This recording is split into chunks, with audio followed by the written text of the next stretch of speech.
Frank Gore, which Le'Veon Bell never liked. You don't want another potential Hall of Famer in the same backfield as you. If you're Le'Veon Bell, you want to be the bell cow. That's what he was in Pittsburgh, and that's what he expected to be in New York, and it didn't work out that way. He had some injuries. He only played 17 games, had 873 yards, so his production wasn't there. He wasn't happy in the offense.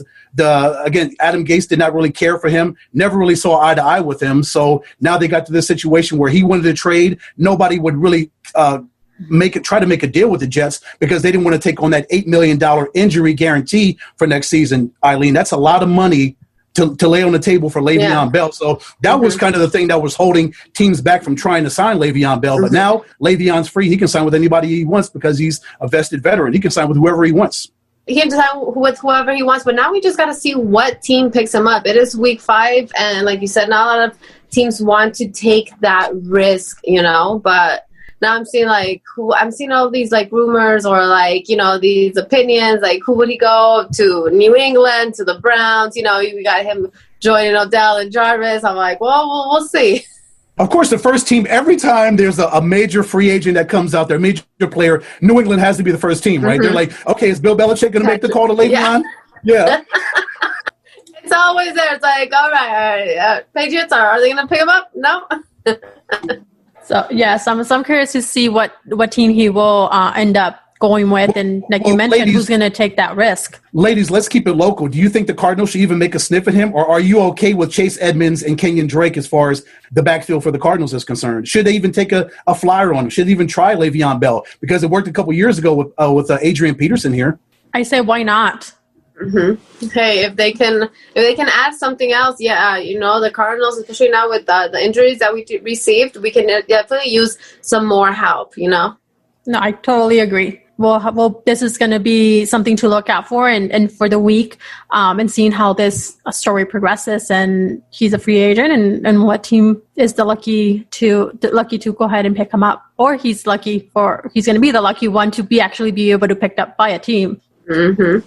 Sure. If Adrian Peterson can still play football and he's still playing for the Detroit Lions, Le'Veon Bell can find a team. Peterson. Yeah, AP is great, right? I love Adrian Peterson. He's one of my favorites.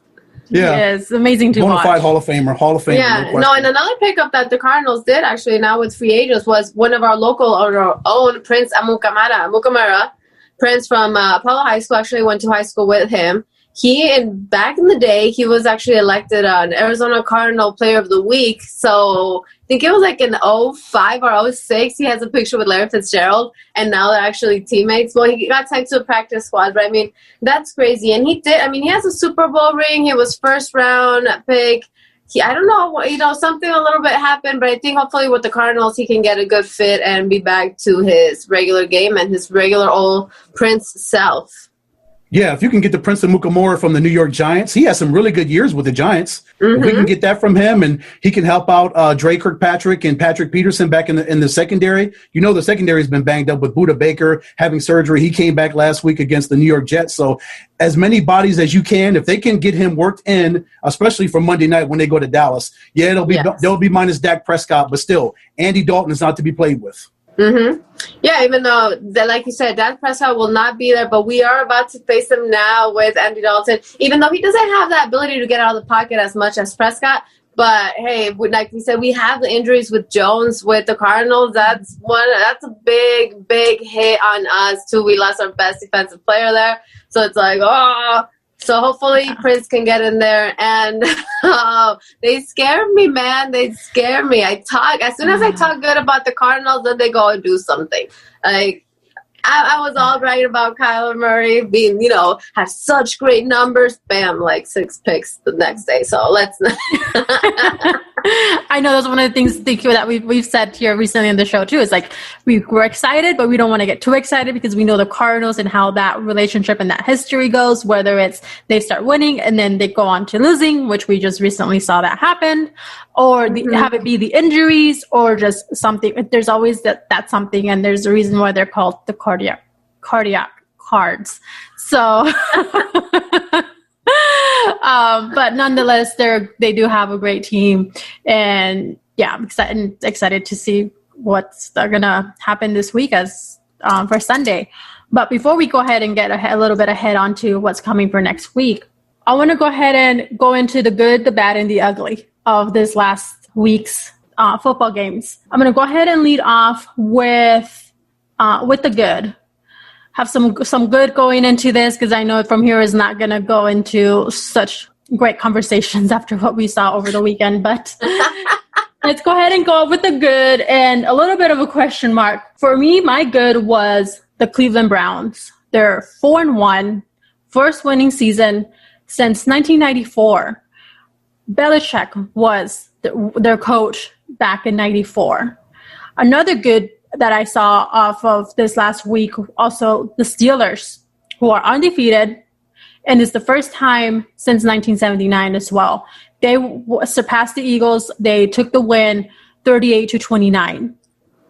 What is your good, Aileen, out of this last week? Oh, no. My good, I'm going to go with the AZ Cardinals because after last week, we needed this win. We needed it because we had been good. And last week, it was like, wait, what happened? Are we back to the AZ Cardinals from last week? No, like, it was. And then with this one, it's like, okay, no, it's a 30-10. We're back. We're ready. That was just a little break. We're good. So my good for this week, I have to go with my home team, AZ Cardinals, because we needed this win.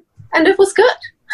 Aileen, in an homage to you and your love of Miami, my good this week was the Miami Dolphins going to Santa Clara and absolutely bum rushing the San Francisco 49ers, beat them 43-17 in their own building. That's my good for the Miami Dolphins to go cross country and destroy the NFC champions. That was my good this week. I should have worn my Dolphins jersey. And then going into some bad. There's a lot of bad. There was a lot of bad and a lot of ugly. So we combine. So we can probably do a little bit of a combination. But my bad was the Washington football team. As amazing as it was to see Alex Smith come back, his first game to be played since 2018 after the multiple surgeries and seeing what he has overcome in his adversary. Oh my gosh, I cannot speak. But adversity. Thank you, adversity.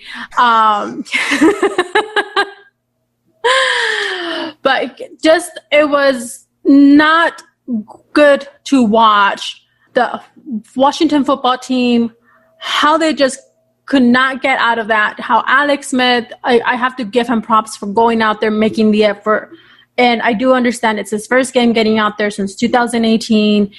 But it was not good to watch whatsoever. Eileen, Are we talking about the bad? Are we talking about the bad or the ugly? The bad. What's your bad, Eileen? My bad are the injuries. And I got to go again with Jones' injury. But I'm also going to give the bad to Dak Prescott injury. I mean, that's not bad. I'm not a Cowboys fan, but that's not good either. You know, bad for me are always the injuries.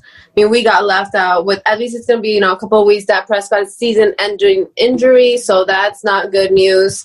That's my bad. Injuries. My bad is the Minnesota Vikings going forward on 4th and 1, thinking they can put the game away against the Seattle Seahawks in CenturyLink Field instead of going for the field goal to put them up 8 and asking Russell Wilson to do the unthinkable, to do what Russell Wilson does. They get stuffed on 4th and 1. Russell Wilson takes them 94 yards and 13 plays, exactly what a Russell Wilson performance, right, Aileen? And he takes the Seattle Seahawks to victory, snatching victory from the jaws of defeat. That was my bad for the Minnesota Vikings not kicking that field goal. I know the stats say, if they would have got it on 4th and 1, they would have converted, and that pretty much would have been the game. But if I was Mike Zimmer, I would have kicked that field goal and said, okay, Russ, this is your house.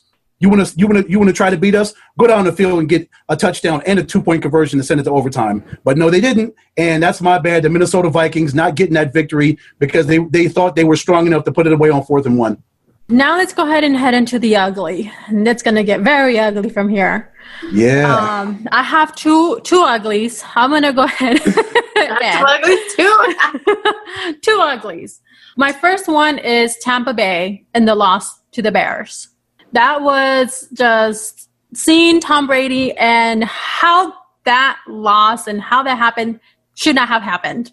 That was a win for Tampa Bay and for Brady, and that was just unacceptable. I don't know what happened at the last part of that game. I'm disappointed in Brady. as much as I love Brady, I'm disappointed in him. And that should have been a winning game, not a loss for Tampa.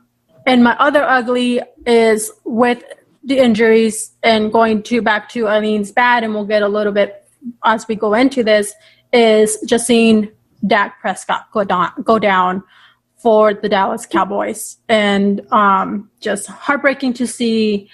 But those are my uglies. Those were for the week. But Aileen, what are yours? Oh yeah, I got a couple uglies too. got a couple. I do have to agree with you though. We share an ugly. We share an ugly and Brady over here because he pulled a J.R. Smith. Like what? What was going on? Like what? Are we playing football? No, Brady. What's going on? You know.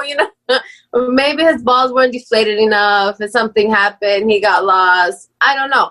That was an ugly Tom Brady, and especially coming from him. Like to go. No, my other ugly, and it was happy yet ugly moment was the Dolphins beating the 49ers.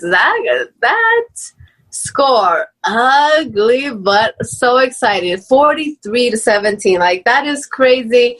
But, I mean, ugly for San Francisco. You should be embarrassed. I've got two uglies, too. And my ugly is your bad, Joe. The Washington football team, my former employers, they had 108 yards of offense total against the Los Angeles Rams on Sunday. 108. And they had 13 possessions to do it.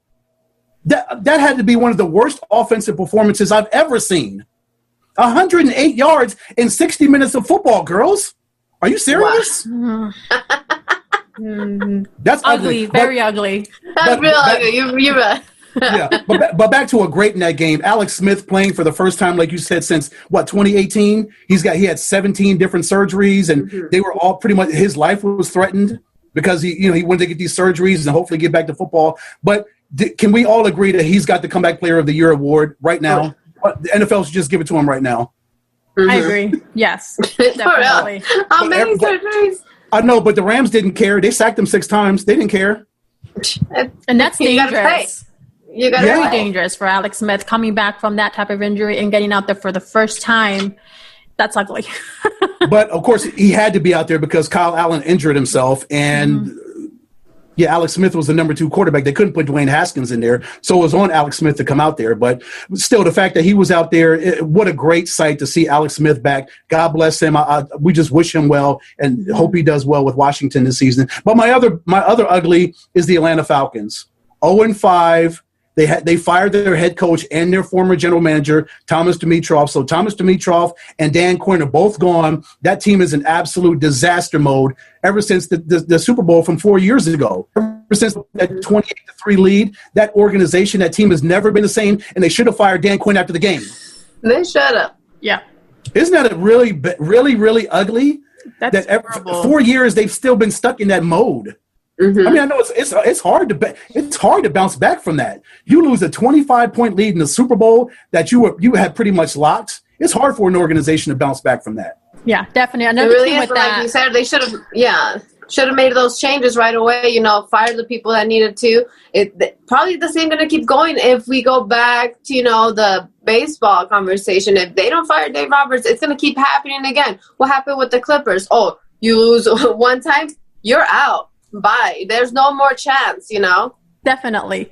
And just to share with that, another team that's in with the Atlanta Falcons that are on 0-5, also the New York Giants.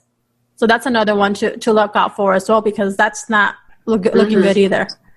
But, Joe, they're not a bad 0-5 team. You saw they took the Cowboys to the limit on Sunday and then granted, the Cowboys can't stop anybody defensively. So you thought the Giants scoring 34 points, that's what the Cowboys do. They give up 30 points or more pretty much every week. So just think how exciting it's going to be on Monday night when the Cardinals roll to AT&T Stadium, ladies, going against that defense. Kyler Murray may throw for 500 yards against that defense. Oh, yes. I'm so excited to see that. Because the Cowboys are awful. They can't stop anybody, but still, as bad as that division is, they're still relevant, and they still win that division. They're 2-3, and I believe they're in first place in their division because everybody's horrible. That's another ugly. The NFC East. Okay, keep going with the list of uglies here. Gosh, I know, right? Didn't I say we're going to get very